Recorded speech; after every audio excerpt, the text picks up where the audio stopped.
Good morning, Year 9. Today what we're going to do is have a go at creating an expressionist landscape. And the key to an expressionist landscape is that it's done fairly quickly. It's not a precise style.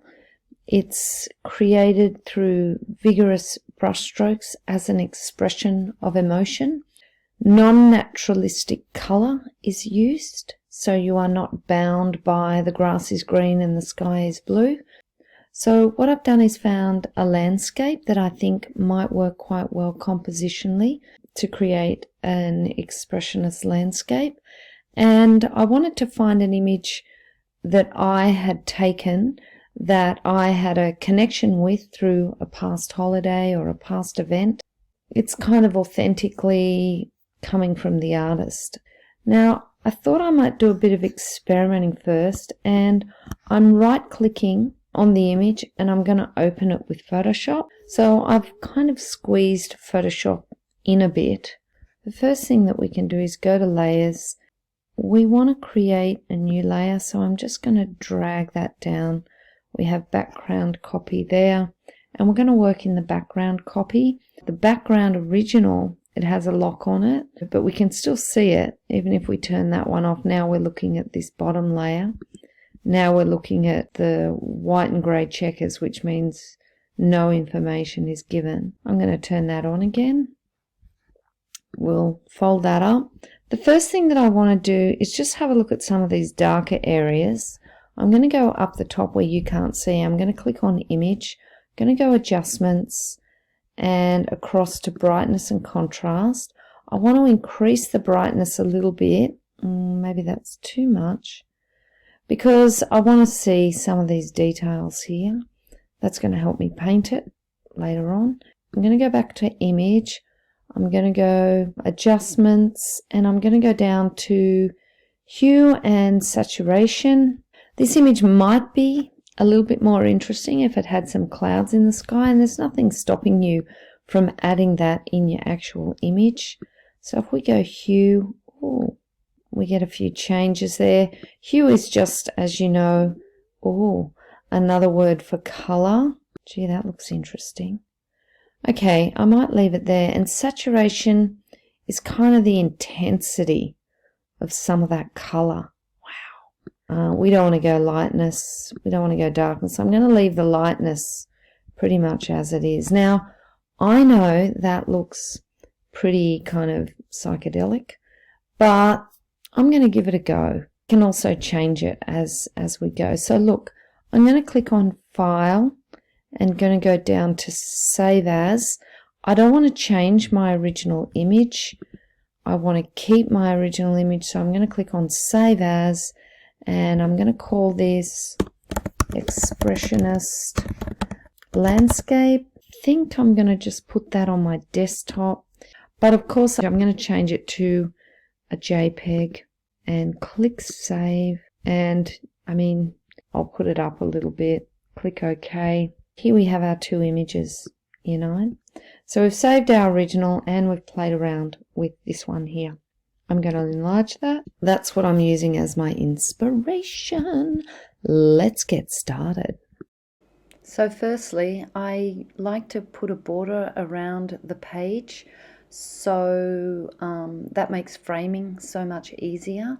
So if you could draw a 1 centimeter border around your VAPD page before you start. For this task, you might want to use watercolor pencils. They enable you to color in and then use the water to create a painterly effect. For myself, however, I'm going to use acrylic paints. So firstly, set up your workspace so that your laptop is sitting directly in front of you. So use a normal size brush to outline the image from your laptop to the page in front of you. I have mixed some blue with some red to get a kind of grey. I don't like using black because I think it's kind of sucks the life out of a painting. And yeah, just kind of lightly outline that image on your page. Now we have our outline, we're going to pick up a fairly wide brush because that enables us not to get too detailed, because the Expressionists were not about detail. Have your image in front of you and start with your wide brush to mix your colours. And you'll notice here I've got gradations of the pale green for the sky. And with the sky, it's always the lighter shade is closer to the horizon, and notice how I've got a number of different shades to choose from. So I'm going to paint in that sky with the lighter areas closer to the horizon and gradually moving along my different tones of green on my paint palette to complete the rest of the sky. And while I have that green on my brush, I also want to complete any areas of green that are in other parts of the image, such as the house. So now we're going to start and add some different colours. Use your brush in different ways according to the shape of some of those bushes. Notice how the shapes get smaller as they go into the distance. Use whites for the highlighted areas and mix with some of that blue for some of those undergrowth areas.